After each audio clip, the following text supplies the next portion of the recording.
Hello friends, स्वागत है फिर से एक बार आप सभी का डिजिटल तैयारी यूट्यूब चैनल पर। मेरा नाम है चेतन पारिक। आर.एस. अग्रवाल की हिंदी वाली बुक हम सॉल्व कर रहे हैं, जिसमें हमारा चैप्टर चल रहा है LCM and HCF. Part B हम कर रहे हैं। पार्ट ए तो हमने पहले ही कर लिया था। इस बुक में इस चैप्टर का पार्ट बी हम कर रहे हैं। इसमें भी एक पार्ट पहले आ चुका है और अब ये लास्ट पार्ट है। जो देखा जाए तो अब ये पूरे इस चैप्टर का लास्ट पार्ट है, 11 नंबर पार्ट। इसके बाद अब कोई पार्ट नहीं आएगा, पूरा चैप्टर कंप्लीट हो जाएगा। ठीक है, तो ध्यान से देखिए, एक एक सवाल देखें और अब तक का अगर आपने नहीं देखा है तो देख के ही इस वीडियो को स्टार्ट करें। ठीक है, नहीं तो आपको काफी प्रॉब्लम आएगी आगे। शुरू करते हैं फिर हमारे इस लास्ट पार्ट को। इस लास्ट पार्ट का पहला सवाल क्या है, ये आ गया आपके सामने। इसको देखो, फटाफट से ट्राई करो। ये कह रहा है कि 6 से पूर्णतया विभक्त होने वाली 3 अंकों की संख्याएं कितनी हैं, ये आपको ज्ञात करना है। 3 अंकों की होनी चाहिए और 6 से विभक्त होनी चाहिए। तो सबसे पहले तो ये बताओ, 3 अंकों की सबसे छोटी संख्या कौन सी है जो 6 से विभक्त हो। सबसे पहले तो 3 अंकों की सबसे छोटी संख्या 100 होती है, सबसे बड़ी संख्या 999 होती है। अब 100 के अंदर 6 का भाग जाता है क्या? नहीं जाता है। तो 101 में जाता है क्या? नहीं। 102 में जाता है क्या? देखो चेक कर लो, जाता है तो 102 के अंदर जब मैं 6 का भाग लगाता हूँ तो देखो 6 कम 6 तो हो गया, उसके बाद 4 आगे चला गया तो 6 चंग 36, 6 से तो माइनस, देखो बिल्कुल जा रहा है 102 बार में। मतलब 102 में 6 का भाग जो है पूरी तरीके से जा रहा है। इसका मतलब सबसे छोटी संख्या जो 6 से डिविजिबल हो क्या है, वो 102 है। और अगर इसके अंदर देखा 6 का भाग लगाओ, नहीं जा रहा है, तो फिर 998 के अंदर लगा के देखो 6 का भाग, देखो ना 6 का भाग लगा के देखते हैं तो फिर से नहीं जा रहा है। उसके बाद 997 के अंदर लगाओ, नहीं जाएगा। 996 के अंदर भाग लगाओ 6 का, बिल्कुल जा रहा है, पूरी तरीके से जा रहा है। इसका मतलब सबसे छोटी संख्या 102 है और सबसे बड़ी संख्या 996 है। अब कुल मिला के यहाँ से यहाँ तक और बीच में कितनी संख्याएं हैं, ये हमें ज्ञात करना पड़ेगा। और ये ज्ञात करने के लिए हमें यहाँ पर कौन सा कंसेप्ट काम में लेना पड़ेगा? यहाँ पर हमें समांतर श्रेणी वाला कॉन्सेप्ट काम में लेना पड़ेगा।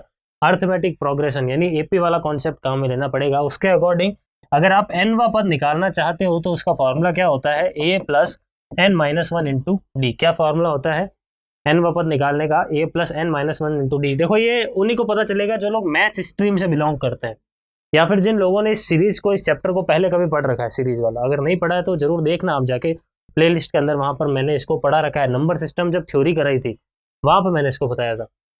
ये सवाल नंबर सिस्टम का है देखा जाए तो। अब यहाँ पर एपी है, समांतर श्रेणी है, ठीक है, तो हमें ये फॉर्मूला लगाना है। एनवा पद यानी लास्ट पद देखो यहाँ पे फिलहाल हमारा कौन सा है? 996 है। ए का मतलब होता है पहला पद, वो कितना है? 102 है। प्लस एन यानी नंबर ऑफ टर्म्स, ये तो हमें ज्ञात करना है। और ये जो डी होता है वो होता है पदों का अंतर, और पदों का अंतर तो फिक्स है 6 ही होगा। तो 102 के बाद अगली संख्या 108 आएगी, अगली संख्या 114 आएगी। इस प्रकार से आप देखो हर 6 के अंतर के बाद अगली अगली संख्या मिल रही है। इसका मतलब डी का मान कितना है? 6 है। अब इसको आप सॉल्व कर लो, एन का मान निकाल लो। आई बात समझ में? ये 102 जब इस तरफ आएगा माइनस हो जाएगा, कितना मिलेगा? ये आ गया 4 9 8, और फिर 6 का डिवाइड लगा लो इसमें, और फिर जो भी मिल रहा है उसमें 1 जोड़ दो, सो दैट एन मिल सके आपको। बस यही आपका क्या है? करेक्ट आंसर है। तो देखते हैं कितना मिलता है। 1 आ गया, फिर 2 आगे भेजा तो यहाँ पर कितना आ गया? देखो 4 आ गया, 5 आगे भेजा तो कितना आ गया? 9 आ गया। इसमें आप कितना हो गया? 8 तो 37, अच्छा 6 इंटू 8 आएगा यहाँ पे, सॉरी 9 नहीं आएगा, 8 आएगा। ठीक है, 8 इंटू 6 कितना होगा? 56 होगा। उसके बाद यहाँ पर आ गया +1, और ये कुल मिलाकर कितना हो गया? 149। आई बात समझ में? आई होप अच्छी तरीके समझ में आ गया। एक बार वापस चेक कर लेते ताकि कैलकुलेशन गड़बड़ ना रहा है। एक बार में चला गया, देखो 2 आगे भेज दिया, फिर 4 बार में चला गया 24 तक, 5 आगे भेज दिया मैंने। उसके बाद आगे अगर हम बढ़े तो 9 इंटू 6 अगर करेंगे तो 9 छिंग 54 होता है, सॉरी 9 आएगा यहाँ पे। मैंने इसलिए कहा था कैलकुलेशन वापस चेक कर लेता हूँ, मैंने शायद पिछली बार गलत बोल दिया था, 6 इंटू 8 करने पर 56 बोल दिया था। कोई बात नहीं, इसको सही कर लेते हैं। 149 कर दिया, उसके बाद ये एक और जुड़ जाएगा तो कुल मिलाकर ये कितना हो गया? देखो 150 हो गया। क्लियर है? तो 150 इसका क्या होगा? Correct answer. आगे बढ़ते हैं हमारे अगले सवाल की ओर। देखो नेक्स्ट क्वेश्चन है कि 2 अंकों वाली 2 संख्याओं का गुणनफल 2028 है तथा इनका महत्तम समापवर्तक कितना है? 13 है। तो वह संख्याएं क्या है, ये आपको ज्ञात करना है। देखो हमने एक फॉर्मूला देखा था पार्ट ए, जब हमने सॉल्व किया, 2 संख्याओं का गुणा उनके एलसीएम और उनके एचसीएफ के गुणा के बराबर होता है। इसका मतलब 2 संख्याओं का गुणा अगर आपको 2028 दे रखा है, अगर आप एलसीएम निकालना चाहते हो तो एचसीएफ इस तरफ आ जाएगा, भाग में 13 का इसमें लगा लो भाग, आपको एलसीएम मिल जाएगा। एलसीएम मिलने से हमें काफी हेल्प मिलेगी। देखो तो भाग लगाते हैं, कितना मिल रहा है एलसीएम? एक बार में जा रहा है, 7 आगे भेज दिया, तो 5 बार में चला गया, फिर 7 आगे भेज दिया, तो 6 बार में चला गया 156। एलसीएम कितना मिल गया? 156 मिल गया। अब दो संख्याएं हैं, पहली संख्या दूसरी संख्या। अगर HCF 13 है, इसका मतलब दोनों में 13 तो उपस्थित है ही है, दोनों में 13 तो उपस्थित है ही है। ये तो HCF की बात फिक्स है। ये वही बता रहा हूँ मैं, ये चीज उन्हीं को पता चलेगी जो लोग पार्ट ए से पूरा पूरा देख रहे हैं। बीच में अगर आप आके देखोगे तो प्रॉब्लम आएगी आप, ठीक है। इसके बाद मैंने आपको ये भी बताया था कि LCM के अंदर HCF एक बार अवेलेबल होता है, इसका प्रूफ हमने डिस्कस कर रखा है। इसमें 13 का भाग लगाओ तो कितना मिलेगा? देखो 1 और 2, 12 मिल गया। इस 12 के कर लो 2 टुकड़े, 3 × 4। हालांकि खूब सारे टुकड़े हो रहे हैं, लेकिन इस कंडीशन का भी ध्यान रखना है, 2 अंकों की संख्या आपको बनानी है। तो 3 × 4 मिल रहा है ना, इसको 3 से गुणा कर लो, इसको 4 से गुणा कर लो। 13 × 3 कितना हो गया? 39। और 13 × 4 कितना हो गया? 13 चौक 52, 13 चौक 52, ठीक है। ये होगा हमारा करेक्ट आंसर, 39 और 52। क्लियर? आगे बढ़ते हैं अगले सवाल की ओर। देखो नेक्स्ट क्वेश्चन है, देखो हमारा क्वेश्चन नंबर 10 क्या कह रहा है, एक बार इसको ट्राई करें। ये सवाल हमें कह रहा है कि ऐसी दो संख्याएं ज्ञात करें जिनका योग 216 है तथा HCF 27 है। देखो अगर हमारे सामने यहाँ पर ऑप्शन होते ना तो ये सवाल जल्दी हो जाता। ऑप्शन नहीं है फिलहाल, तो हम कन्वेंशनल तरीके से करेंगे। दो संख्याओं का अगर HCF 27 है, इसका मतलब ये होता है कि दोनों ही संख्याओं में 27 तो अवेलेबल है ही है। HCF का मतलब यही होता है। अब साथ में अगर उनका योग 2 से 16 है, इसके साथ में कुछ x और y लिख देता हूं और इनका योग 2 से 16 कर देता हूं। x + y बचेगा, अगर मैं 27 कॉमन लेकर डिवाइड में भेज दूं, और 2 से 16 में जब आप 27 का भाग लगाओगे आपको कितना मिलेगा? 8 मिलेगा। तो आपको क्या करना है? 8 के 2 टुकड़े करने हैं ताकि आप यहाँ पर x और y का मान निकाल सको, ठीक है। और साथ ही साथ हमें 2 से 16 योग चाहिए ना, तो इस तरीके से आपको योग भी मिल जाएगा। और दो संख्याएं क्या है ये हमें पता करना है। तो 27 और 27 तो उन संख्याओं में होगा ही होगा, बाकी अब यहाँ पर इसके टुकड़े कर लेते हैं, ठीक है। टुकड़े भी कैसे होने चाहिए? तो ध्यान रखें, x और y की वैल्यूज आपको ऐसे रखने हैं जो आपस में को प्राइम है, क्योंकि अगर को प्राइम नहीं होगी ना तो वो चीजें कट जाएगी कॉमन आकर। तो देखो एक तो हो गया 1 और 7। उसके बाद अगर आप यहाँ पे लिखते हो 2 और 6, तो होगा क्या? 2 और 6 दोनों में 2 कॉमन आ रहा है, तो फिर से 2 अगर कॉमन आ गया तो फिर डिवाइड देने पर 8 कैसे मिलेगा? इसका मतलब ये तो नहीं है। इसके बाद आता है 3 और 5, ये बिल्कुल आपस में को प्राइम है। फिर 4 2 नहीं बैठेगा क्योंकि 4 2 में 2 कॉमन आ रहा है। फिर आता है 5 3, तो फिर 5 3 करो चाहे 3 5 लिखो, एक ही बात है। फिर आता है 6 2, ऊपर नहीं बैठेगा। 7 1 तो वो ऊपर ले चुके हैं, तो ये 2 जोड़े बैठ रहे हैं हमारे पास। तो इन दोनों जोड़ों को 1 बाई 1 यूज करना है। एक बार आप 1 से और 7 से गुणा कर लो तो आपका आ गया 27। 7 से गुणा करो, ये कितना आएगा? यहाँ पर आ गया 4 14 और 4 कितने हो गए? ये हो गया 89। ये आ गया हमारा पहला आंसर। और आंसर कैसे पॉसिबल है? तो आप एक बार 27 को कर लो 3 से और 27 को कर लो 5 से। 27 × 3 81, और ये कितना हो गया? ये हो गया 135। ये आ गई हमारा दूसरा जोड़ा। दोनों जोड़े हमने निकाल दिए, दोनों ही आंसर पॉसिबल है। क्लियर है? आई होप अच्छी तरीके से सवाल आपको समझ में आ चुका है। आगे बढ़ते हैं हमारे अगले सवाल की ओर। नेक्स्ट क्वेश्चन है हमारा, 3 अंकों की ऐसी दो संख्याएं ज्ञात कीजिए जिनका LCM इतना हो और HCF इतना हो। ठीक है, दो संख्याएं आपको ज्ञात करनी है। अगर HCF 80 है, इसका मतलब क्या हुआ कि वह 80 दोनों के अंदर उपस्थित है, दोनों ही संख्याओं में उपस्थित है। इसके अलावा मुझे ये पता है कि LCM के अंदर HCF एक बार आता है, तो मैंने LCM में HCF का डिवाइड लगाया था। वो कितना मिल रहा है?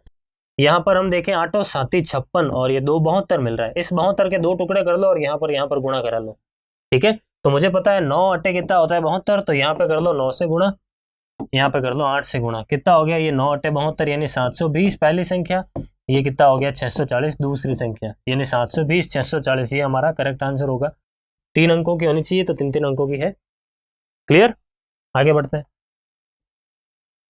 अगला सवाल देखो, एक बार फिर से ट्राई करो। ऐसे सवाल हमने पार्ट ए में खूब सारे किए हैं। कह रहा है कि दो संख्याएं इस अनुपात में है और साथ ही साथ आपको LCM दे रखा है, तो वो संख्याएं क्या है ये आपको ज्ञात करना है। अगर हमारे पास ऑप्शन होते ना तो डायरेक्ट कर लेते हैं इस सवाल को। नहीं है तो फिर हमारे पास जो तरीका है वो हम अप्लाई करते हैं। देखो 3 × HCF और 5 × HCF। देखो भाई HCF कटता है तभी तो जो पीछे चीज बचती है उसको हम अनुपात कहते हैं। तो अगर अनुपात 3 अनुपात 5 है, इसका मतलब पीछे जो भी बच गया वो HCF है। तो अगर हमें HCF मिल जाए ना तो हमारा काम हो जाएगा। और वैसे हम HCF निकालते हैं, LCM जब निकालते हैं तो हमें पता है कि HCF उसके अंदर एक बार अवेलेबल होता ही होता है। HCF उसके अंदर एक बार अवेलेबल होता ही होता है। पीछे जो बचता है वो यहाँ पर इन दोनों का गुणा होगा। तो 5 × 3 हो गया 15। 300 में 15 का भाग लगाओ आप, तो कितना मिलेगा? 20 मिलेगा। इसका मतलब क्या हुआ कि इन संख्याओं का HCF कितना आएगा? 20 आएगा। अगर संख्याओं का HCF 20 है तो इसके कर लो आप 2 टुकड़े 5×4 या 4×5, ठीक है। इसको कर लो 4 से गुणा, कितना हो गया 12, और इसको आप कर लो 5 से गुणा, तो ये कितना बन गया हमारा, ये बन गया 25। कितना बन गया 25। तो यही हमारा क्या है करेक्ट आंसर। आप चेक भी कर सकते हो दोनों के। अगर हम बात करते हैं यहाँ पर अनुपात की, तो अनुपात भी हमें, अच्छा इसमें यहाँ पर एक गड़बड़ हमने कर दी। एलसीएम एचसीएफ अगर हमने 20 निकाल दिया है ना, तो हम आगे टुकड़े करने की क्या जरूरत है। एचसीएफ 20 आ चुका है तो एचसीएफ से गुणा कर दो भाई, सीधा सीधा। आगे टुकड़े करने की जरूरत नहीं है, यहाँ पर टुकड़े वाला सवाल अलग बनते हैं, हम पहले कर चुके हैं। 20 से डायरेक्ट गुणा करना है, यहाँ पर मेरी मिस्टेक थी। 20 से गुणा कर देंगे, यहाँ पे आ गया कितना, ये तो 60 का और 100 का एलसीएम भी 20 आ गया, 300 आ गया, और अनुपात भी कितना आ गया, 3:5 आ गया। क्लियर है। तो ये आंसर होगा 60 और 100। आगे बढ़ते हैं हमारे अगले सवाल की ओर। अब हम एंडिंग पे है इस चैप्टर की, लगभग ये चैप्टर जो है ना पूरी तरीके से खत्म होने वाला है। अब यहाँ पर ये सवाल है, इन दोनों को सरलतम रूप में सॉल्व करना है। हमने इस चैप्टर की शुरुआत में ही पहले पार्ट में ऐसे खूब सारे सवाल किए हैं। वहां पर मैंने बताया था इसका एचसीएफ ले लो, इसका एचसीएफ ले लो, मतलब इन दोनों का एचसीएफ ले लो और एचसीएफ से इन दोनों को डिवाइड कर लो, तो आपका फाइनल आंसर मिल जाएगा। अब एचसीएफ क्या होगा, तो खूब सारे तरीके हैं एचसीएफ निकालने के। यहाँ पर आप लॉन्ग डिवीजन मेथड अप्लाई कर सकते हो। अप्लाई करते हैं, एक बार में चला गया 3, 6, 8 तक। शेषफल देखते हैं कितना आ रहा है, 9 आ गया। उसके बाद 12 में से 6 चला जाएगा, 6 आ गया। ये क्या है, 3, 6, 8 है। उसके बाद आगे देखते हैं 6 बार में नहीं हो रहा है, 5 बार में देखते हैं। देखो 5 बार में गुणा करते हैं, कितना आ रहा है 345। यहाँ पर कितना आ गया 23 आ गया। 23 का अगर भाग लगाऊं 69 के अंदर पूरा चला गया, देखो 3 बार में। इसका मतलब सेकंड लास्ट रिमाइंडर हमारा 23 है। इसका मतलब इन संख्याओं का एचसीएफ जो है ना वो कितना होगा, 23 होगा।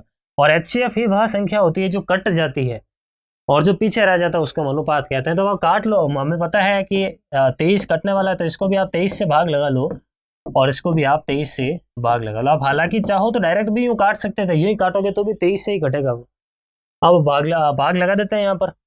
तो एक बार में तो चला गया पूरा पूरा, और फिर बच गया 13। 138 के अंदर 23 का भाग लगाऊं 6 बार में चला गया, ठीक है। इसके अंदर भाग लगाएं, एक बार में चला गया। 20 अगर आगे भेज दूं तो 9 बार में चला गया। हमारा आंसर कितना आया, 16/19। ठीक है। आई होप अच्छी तरीके से सारे सवाल आपको समझ में आ रहे हैं। देखो अगर समझ में आ रहा है तो लाइक जरूर करना, और पार्ट नंबर 1 से देखते देखते यहाँ पर जरूर आना, बीच बीच में से पार्ट्स मत देखना। उसके बाद आगे बढ़ते हैं हमारे अगले सवाल की ओर। देखो अगला सवाल आपको कह रहा है कि एक प्रैक्टिकल क्वेश्चन है, ये एचसीएफ एलसीएम का प्रैक्टिकल क्वेश्चन है। ये कह रहा है कि एक खोखले वर्ग के रूप में कम से कम कितने लड़कों को खड़ा किया जा सकता है। खोखले वर्ग के रूप में आप क्या कर रहे हो, लड़कों को खड़ा कर रहे हो। खोखले वर्ग है, पहली चीज तो ये देखना। जबकि वर्ग की प्रत्येक भुजा 12, 15 या 18 लड़कों से बनाई जा सके। आपको एक खोखला वर्ग बनाना है, आप बॉर्डर पर लड़के खड़े कर रहे हो। या तो आप एक साइड में 12 खड़े करोगे, या फिर आप 15 खड़े करोगे, या फिर आप 18 खड़े करोगे। तो इस केस में कम से कम कितने लड़कों की आवश्यकता आपको होगी। अब कम से कम वह संख्या कौन सी होती है जिनमें इन सब का भाग चला जाए, उसको हम क्या बोलते हैं, एलसीएम बोलते हैं। तो हम क्या ले लेंगे, 12 का, 15 का और 18 का एलसीएम ले लेंगे।